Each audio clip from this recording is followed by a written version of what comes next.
일단 그 인사부터 하겠습니다. 저 하이CNC 아이비관 팀장 잭이라고 합니다. 박수. 그 아마 그 자녀분들 교재 사진이나 아니면 카페에서 영상 하는 거 보고 아마 많이 보셨을 것 같은데요. 일단 양천고 그 내신에 대한 거를 제가 설명을 좀 드릴게요. 이거 하고 그 다음에 이제 가장 좀 중요한 자녀분 이제 대입 입학 상담이나 아니면 영어 점수에 관련된 그런 상담을 제가 좀 해드리도록 하겠습니다. 일단 하기 전에요. 일단 먼저 아셔야 되는 게 있어요. 그게 저는 어머님, 아버님 아시다시피 많은 학생들을 가르치고 있고, 그 다음에 학교가 되게 다양하게 있는데, 양천고 내신이 독특합니다. 이건 확실합니다. 그래서 그 독특한 부분을 부모님께서 좀 이해하시는 게 첫 번째 같아서 그 부분에 대해 제가 지금 쫙 하고 좀 말씀을 좀 드릴게요. 넘어가시면 일단 기본 정보, 내신 시험 기본 정보에 대해서 좀 설명하면 이게 작년도 시험범위에요. 작년도는 교과서 2가 출제가 됐고요. 이 원더라고 하는 그 영화 보셨죠? 그 소설에 있는 부분을 가지고 그 시험 출제를 했습니다. 외부 지문이 거의 없다시피 했어요. 왜 그랬냐? 코로나 때문에. 그래서 코로나 때문에 요걸 가지고 내는 것도 사실 말이 많았습니다. 왜 그러냐면 시험 범위는 적은데 학생들이 영어 실력은 타 학교에 비해서 잘하다 보니까 변별이 잘 안 되다 보니까 이때도 어떤 게 이따가 말씀드리겠지만 어떤 게 이제 포인트였냐? 듣기였어요. 그러니까 듣기가 이게 이따가 말씀드리겠지만 그냥 어렵다가 아니라 좀 난해해요. 근데 이제 이게 어떻게 되냐면 1년 동안 양천고 학부모님들이 계속 컴플레인을 하세요. 왜냐하면 이거 듣기는 이거 변별이 아니다 해서 지금 2학년의 듣기는 또 그렇게 어렵지 않습니다. 그런데 지금 2학년의 내신은 좀 다른 점이 뭐냐면 이미 수시를 포기한 애들이 상당합니다. 그러니까 학교 입장에서는 변별이 이미 됐으니 굳이 할 필요가 없다. 뭐 이런 느낌으로 가고 있어요, 사실은. 보실게요. 지금 양천고 1학년은 뭐 어떻게 되냐면 교과서 2과, 모의고사, 외부지능. 사실은 시험 범위가 굉장히 평이합니다. 근데 여기서 좀 보여야 될 게 바로 이 외부 지문이거든요. 요건 지금부터 제가 한번 설명해 드리도록 하겠습니다. 제가 이제 표를 만들어 봤는데요. 그 퍼센트가 어떻게 이제 다르냐면, 지금 보시면 듣기가 14%. 근데 요거 아셔야 돼요. 그 듣기가 사실 다른 학교, 타 학교에서는 한 70% 학교는 듣기가 아예 출제도 안 됩니다. 듣기 아예 출제도 안 되고, 그리고 일반적인 학교의 내신에서 듣기는 사실은 다 맞는 거예요. 그러니까 듣기 수업을 엄청나게 하지도 않을 뿐더러 어차피 스크립트 공부를 좀 하면 그게 그대로 나오기 때문에 변형만 되기 때문에 학생들 입장에서는 듣기는 그냥 꿀인 거죠. 그런데 여기 보시면 14%가 되어 있고 사실 제가 이제 카톡으로 보내드렸겠지만 원래 듣기의 비율이 한 33% 되거든요. 근데 제가 왜 이렇게 나눠놨냐면 14%는 제가 시험 직전 보충 전에만 한번 수업을 해도 다 맞을 수 있는 문제예요. 그러니까 지금 1학년 애들이 듣기가 다 난리가 났거든요. 그 난리가 난 부분은 외부 지문 5문제예요. 외부 지문 5문제. 그러니까 여기서 이제 문제가 뭐냐면 이제 이따가 설명했지만 이 듣기가 이제 문제다 보니까 여기에서 틀려버리면 좋은 점수가 안 나오는 거예요. 그리고 하나 더 말씀드리면 교과서 이제 27%, 뭐 모의고사 27%인데 요 2개가 똑같죠. 요거의 난이도는 사실 그 변별이 크게 되지 않습니다. 그러니까 학생들 입장에서 27점은 다 맞는 거예요. 네. 그러니까 한 60점대는 공부만 하고 학원만 다니면 얼추 다 맞을 수 있는 거죠. 변별이 잘 안 되니까. 그런데 여기에 있는 이 32%의 외부 지문을 누가 더 잘 맞추느냐의 싸움이 되는 거죠. 양천고에서 내신을 잘 하려면. 네. 요게 이제 출제 유형과 요걸 한 거고요. 그러면 시험 특징에 대해서 하나씩 설명드릴게요. 첫 번째는요, 이게 작년하고 똑같은데 듣기 속도가 굉장히 빠르고 난해합니다. 여기서 중요한 포인트는 빠른 것까지는 다 인정하거든요.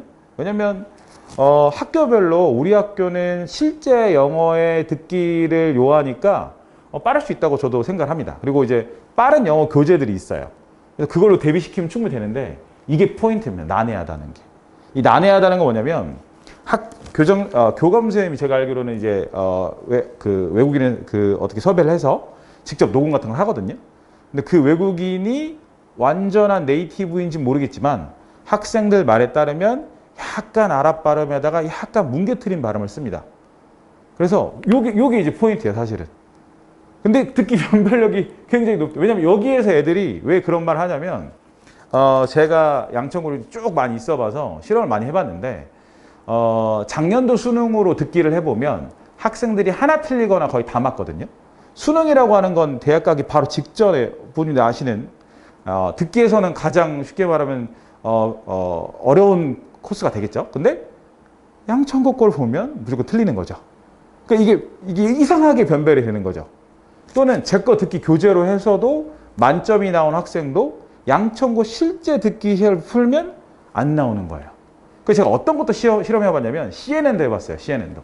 CNN을 가지고 해봤는데 이게 또 CNN스럽지는 또 않아서 애들이 그 정도까지의 듣기를 한 애들이 그러면 요거를 맞냐 안 맞냐가 되게 애매하게 되는 겁니다. 그러니까 다시 말하면 이런 거죠. 아, 우리 애가 듣기를 못하나 보다. 듣기를 엄청 시켜야지 라고 하는 거는 이게 맞을 수도 있고 안 맞을 수도 있습니다. 그래서 저 같은 경우에도 이번 기말에 애들이 해야 될 양이 엄청 많다 보니까 듣기를 주 1회로 갔는데 제가 이제 이번 느낀 건 안 되겠다. 왜냐면 애들이 너무 많이 틀리더라고요. 그러니까 예를 들면 일부 학생인 그 듣기를 제외한 나머지에 다 맞거나 아니면 하나 틀린 학생도 있는데 근데 듣기에서 4개 틀려버리면 점수가 안 나오는 거죠. 근데 그 듣기 4개가 5문제 외부 지문 중에 4개를 틀린 거니까 심각한 거예요. 근데 이게 해결될 수 있는 방법이 가장 빠른 건 솔직히 뭐냐면 이거는 정말 솔직히 말씀드리면 학교에서 좀 바뀌어야 돼요, 사실은. 2학년처럼 2학년은 이번에 말이 잘 안 나왔어요. 왜 그러냐? 그냥 빠르고 어려워요. 그러면 말이 안 나오는데 발음을 뭉개뜨리고 어렵게 좀 이렇게 해버리면 좀 문제가 될 수 있는 소지가 있는 것 같아요. 제 생각에는. 그리고 어쩔 수 없이 저 같은 경우에도 2학기 중간고사 때 듣기를 당연히 많이 해야겠죠. 어느 정도 많이 할 거냐면 올 때마다 그냥 어쩔 수 없이 듣기 시키려고요. 이렇게라도. 근데 이게 이제 포인트가 어떤 부분이 있냐면요. 올 때마다 단어 암기 시키거나 올 때마다 독해를 시키면 그 실력이 점점 좋아지는 게 맞거든요. 근데 듣기는 사실 평소에 학생이 많이 듣고 이렇게 하지 않으면 이게 한계점이 뭐 부모님도 아시겠지만 좀 있습니다. 그래서 전 시키긴 시키고 딕테이션 숙제를 시키고 다 검사하겠지만 올라가는 게 드라마틱하게 좋아질 수 있느냐의 포인트는 좀 의문점이 없지 않아 있어요. 요게 이제 가장 좀 중요한 특징이고요. 요것도 좀 이제 있습니다. 제가 봐도 독특하고 창의적인 문제 유형. 이게 어떻게 생각하면 되냐면 이렇게 생각하면 됩니다. 일반적인 내신 문제는 타 학교를 얘기하면 어떠한 내신 지문이 있으면 그 내용을 가지고 빈칸을 뚫어서 변형을 낸다든가 그 지문을 활용해서 내거든요. 양천구는 이제 어떤 식으로 내기도 하냐면 저도 처음 보는 유형이 있어요. 제가 15년 고등부만 강사했는데 어떻게 이런 걸 내지? 그러니까 이제 어떤 포인트가 있냐면 여기서 이런 게 있습니다. 모의고사 고위고로 100점 나온 학생이면 영어 실력이 되게 좋은 학생인데 그 학생이 이 창의적인 문제 유형에 맞냐 안 맞냐에 따라서 그 외부 지문을 맞냐 안 맞냐가 또 정해질 수 있는 거죠. 그럼 어떻게 창의적이냐면 저도 설명드리기 좀 애매한 게 뭐냐면 이게 어휘 문제인지 주제 문제인지 좀 난해하게 문제를 좀 내세요. 근데 이게 지금 양천고등학교에 계속 영어 내신의 방향성 같아요. 이게 변화된 지는 오래지 않았거든요. 한 2, 3년 됐는데 제가 이제 오셨으니까 이제 당연히 이제 귀한 시간 내셔서 오셨으니까 이게 어떤 걸 따라가고 있냐면 사실 강서구 문제를 따라가고 있어요. 그러니까 이제 근데 이제 어떤 좀 차이가 있냐면 제가 정말 솔직히 말씀드리면 강서구의 내신 문제는 제가 이제까지 강남에도 있었고 전체 내신 시험지에서 가장 훌륭하다는 내신 시험지가 강서구 거예요. 왜 그러냐면 정말 변별이 잘 되게 되어 있고 내신 문제인데 60문제면 엄청나거든요. 다른 학교 30문제 나올 때 2배 나오기도 하고 시험 문제가 따다다닥 이렇게 잘 나눠져 있고 영어 강사인 제가 봐도 와 이거는 애들 공부 진짜 열심히 해야겠다의 포인트가 있는데 양천구가 그걸 따라가는 거에는 찬성하지만 이게 이제 변별이 이 듣기에서 돼버린다거나 아니면 이런 창의적인 문제로 돼버리니까 진짜로 영어 공부를 열심히 하는 애들이 허탈할 수 있어요. 지금 제가 양천고등학교 학생이 많기도 하지만 그걸 떠나서 양천고등학교를 학부모 간담회를 꼭 해야겠다라고 느낀 게 뭐냐면 부모님들도 답답하시고 학생들도 답답한 거예요. 뭐냐면 뭐 보시면 아시겠지만 제가 영어 공부 열심히 안 시켰겠습니까? 엄청나게 열심히 시켰죠. 근데 열심히 한 만큼 점수가 안 나오는 게 지금 가장 큰 문제거든요. 근데 그게 그러한 이제 이유가 있는 것들이에요. 네. 그래서 요게 또 있고요. 그리고 이제 요게 이제 큰 방향성인데요. 계속 학교 선생님들이 학생들한테 1학년도, 2학년도 계속 얘기하고 있는 게 뭐냐면 암기하지 마, 암기하지 마 이렇게 얘기하고 있거든요. 그럼 이제 제 입장에서는 그럼 암기 안 시키냐? 시킵니다. 왜 시키냐면 시간이 남아서도 약간 있고요. 왜냐하면 시험 범위 안에 양천구가 시험 기간이 좀 길다 보니까 남는 시간 활용도 있고 이제 어떤 걸 꼭 아셔야 되냐면 이 통암기가 그 서술형 문제를 맞추기 위함도 있지만요. 사실 어떤 게 효과가 좀 있냐면 애들이 30문제가 있는데 예를 들어서 30문제 중에 5문제가 통암기가 돼서 보자마자 문제를 풀 수 있다고 하면 나머지 시간이 많이 쓸 수가 있어요. 사고할 수 있고 생각할 수 있고. 그러니까 통암기를 한 학생이 있고 안 한 학생이 있으면 분명히 한 게 나아요. 물론 그걸 효율적으로 해야겠죠. 처음부터 끝까지 전체를 통암기 한다? 이건 절대 반대하고요. 하지만 그 양천고 내신만 쭉 봤더니 저 같은 강사가 아니면 선생님이 어떤 지문을 찍어준 것만 통암기 한다? 이거는 굉장히 효과가 있다고 생각합니다. 애들도 실제로 그러기도 하고요. 단 이제 이런 게 있죠. 이제 계속 내용적 문제를 많이 출제를 하니까 통암기를 최대한 2학기 중간 때는 아예 안 시킬 생각이거든요. 모의고사 같은 경우에는. 왜냐면 효율적으로 너무 떨어지는 것 같아요. 차라리. 그거 할 시간에 내가 다른 수업을 더 해주겠다. 그게 더 낫겠다라는 포인트가 좀 없지 않아 있어요. 그리고 유형을 보시면 아마 요거랑 내용이 좀 비슷한데 예전에 한 3, 4년 전에 양천고는 어법 문제가 좀 나왔고 변별하기 좀 됐거든요. 근데 학교 선생님이 내용 쪽으로 많이 낸다는 게 보이는 게 뭐냐면 문제 유형이 어휘가 13%, 빈칸이 13%, 순서가 6% 이렇게 나옵니다. 나머지는 제가 왜 적지 않았냐면 너무 짜잘짜잘해서요. 그러니까 내용 쪽으로 많이 물어보고 애들이 뭐가 어려웠냐라고 하면 특히 어휘가 어렵다는 경우가 많습니다. 그럼 여기서 또 이제 어떤 게 있냐면 어휘 문제를 내신 문제에 대비한 걸로 됩니까? 라고 얘기하면 이것도 또 되기도 하고 안 되기도 합니다. 왜 그러냐면 그 보기에는 어휘를 어렵게 내는 케이스가 있어서 그 경우는 영어 실력이 있어야 돼요. 그러니까 지금 계속 말씀드리는 거에 반복적인 걸 포인트를 좀 잡아드리면 양천고등학교는 일단 그 전에 영어 실력이 있어야 하고요. 그 영어 실력이 있어야 하는데 두 번째가 양천고에 맞는 듣기의 포인트와 학교 선생님 내는 외부적인 창의적인 문제가 그 학생과 맞냐 안 맞냐에 따라서 점수가 잘 나오냐 안 나오냐가 차이가 있어요. 근데 이게 적응해서 학생이 해결하는 경우가 있고요. 제 학생 보면 2학년 애들 중에서는 뭐 90 몇 점에 1등급 나오는 애들이 있거든요. 그럼 그 학생도 1학년 때 중간고사 때는 좀 이러다가 기말고사 때 감을 잡고 이렇게 되는 경우가 있고요. 아니면 학교에서 그냥 이제 져요. 이제 많은 컴플레인이나 여러 가지에서 져서 듣기의 난이도가 내려가면서 대신에 이제 변별해야 되니까 독해의 난이도가 올라가는 거죠. 일반 학교처럼. 그래서 이렇게 얘기했습니다. 자, 그러면 내신 실제 대비 모습이고요. 제가 한번 보여드릴게요. 이제 일반적으로는 어떻게 이제 나오냐면 이제 요거는 이제 제가 대비를 시킨 거예요. 모의고사. 그럼 수업 보면 이렇게 막 이렇게 괄호 치기도 하고 막 이제 수업을 하죠. 그럼 수업을 하면 이제 변형 문제라는 걸 찍어줍니다. 보시면 여기 보시면 어법 이렇게 무관한 문장이 있죠. 그러죠? 그러면 이게 실제로는 출제된 거 문제를 보시면 무관한 문제가 출제가 됩니다. 그러니까 제가 말씀드린 건 뭐냐면 저희 맨 앞에 갔던 모의고사나 교과서는 변별이 사실 크지 않아요. 왜냐? 수업해준 대로 나오는데 애들이 틀릴 리가 없잖아요. 그래서 보시면 여기 보시면 무관한 문장 있죠? 그럼 여기 갖고 제가 막 동영상 수업도 해주기도 하고 현강도 하면서 애들하고 내용 파악하거든요. 그럼 이게 그대로 이렇게 나와요. 근데 이제 어떤 게 포인트가 있냐면 이렇게 수업을 해도 점수대가 조금 한 70점대거나 뭐 이런 학생들은 이제 어떤 게 있냐면 외부 지문 아까 전에 틀려준 것도 틀리면서 이런 거에서 실수 한두 개만 하면 점수가 이제 좋은 점수가 안 나오는 거죠. 이런 게 있고요. 하나 또 보여드릴게요. 이게 사실 이게 서순이 거거든요. 보시면 요 지문도 모의고사 지문인데 보시면 주제질문 교재를 보세요 이렇게 했죠. 그러면 요 문제도 제목 문제로 나왔습니다. 그러면 이렇게 되는데 이게 거의 다 그렇습니다. 교과서, 모의고사 이런 것들은 수업을 통해서 해결될 수 있는 부분이 상당히 많습니다. 그럼 여기서 이제 포인트가 제가 말씀드렸던 사실 앞으로 가면 이제 이 포인트, 요 두 가지가 포인트예요. 네. 요 두 가지가 듣기를 어떻게 할 것이냐, 그 다음에 창의적인 문제를 어떻게 애한테 적용시킬 것이냐. 그러면 이제 이런 게 궁금하시잖아요. 그러면 1학기 기말 때 저는 이걸 안 했냐? 했죠, 사실은. 그러니까 어떤 걸 했냐면 마더텅 모의고사가 듣기가 제일로 빠르고 어렵거든요. 대한민국 시중에 나와 있는 모의고사 가장 어려워요. 그래서 그걸 가지고 일단 일주일에 1회씩 딕테이션도 하고 중요 표현도 하고 했죠. 그리고 심지어 어떤 것도 많냐면 발음을 뭉개니까 그 유튜브 비슷한 거에 검색을 하면 그 표현만 가지고 다른 발음으로 해주는 사이트가 있거든요. 그걸 애들한테 알려주고 거기 표현 대입하라고 하고 듣게끔 좀 하고.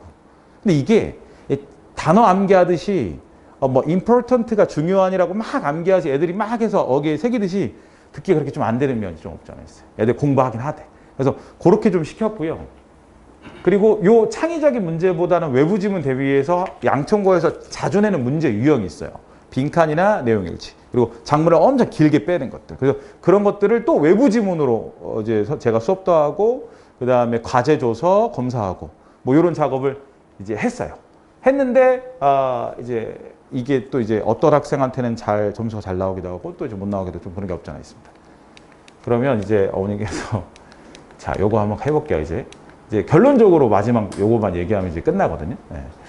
자, 보시면 제가 할 수 있는 포인트. 기존에 해왔던 거는 이제 그대로 할 겁니다. 그대로 하는데 그 와중에서 듣기 수업을 좀 더 강화해야겠다라는 생각이 들어서 원래는 주 1회를 하고 있던 거를 수업마다 듣기 테스트를 하고 이제 과제를 좀 내야겠다라고 하는 포인트인데 다시 한번 드리지만 드라마틱한 변화가 있을지 없을지는 모르지만 듣기를 요걸 해야 되고 제 수업, 정규 수업에도 주 1회씩 듣기가 있거든요. 그것들을 꾸준히 하면서 계속 듣게끔 좀 하셔야 돼요.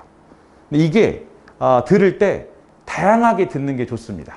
그러니까 예를 들면 듣기 마더텅 모의고사나 어떤 시중의 교재는 한 사람이 계속 그거를 녹화해버려서 계속 하기 때문에 좀 그런 게 있거든요. 그래서 뭐 넷플릭스라든가 뭐 유튜브라든가 그냥 외국인이 말하는 것들에 대해서 많이 듣고 그게 뭔지에 대해서 계속 딕테이션 해보거나 들어보는 것들이 사실 중요해요.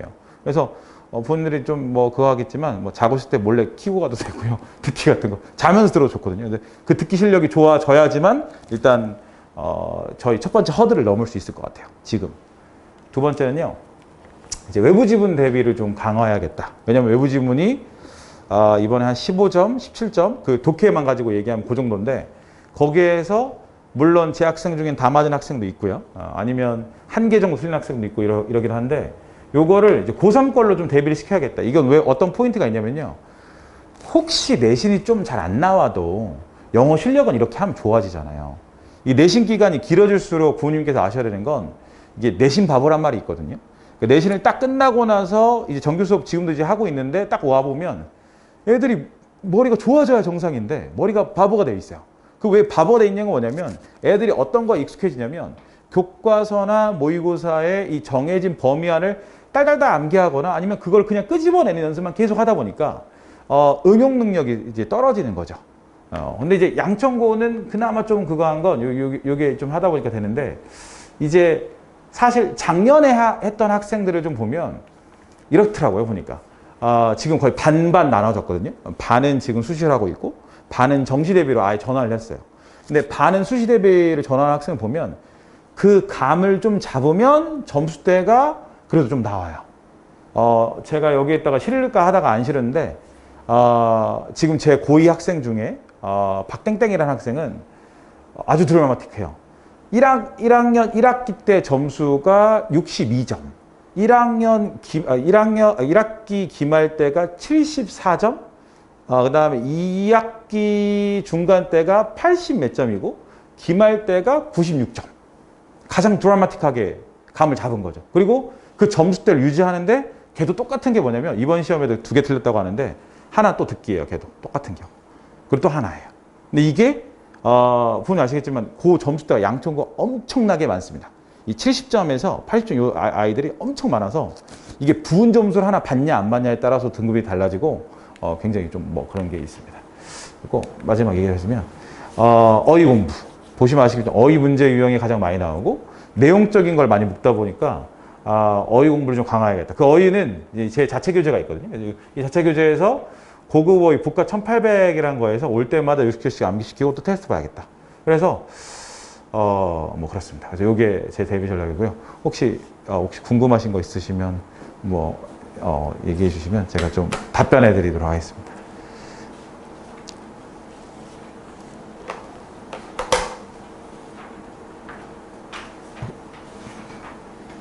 혹시 없으실까요? 이게 저도 처음이다 보니까 제가 너무 제 말만 했나 봐요. 본인도 표정이 안 좋으셔서 제가 빨리 끝내야지라는 생각으로 좀 소리를 좀 그래서 했습니다. 속도를. 없으시면 일단 제가 이걸 잠깐 끊겠습니다. 끊고.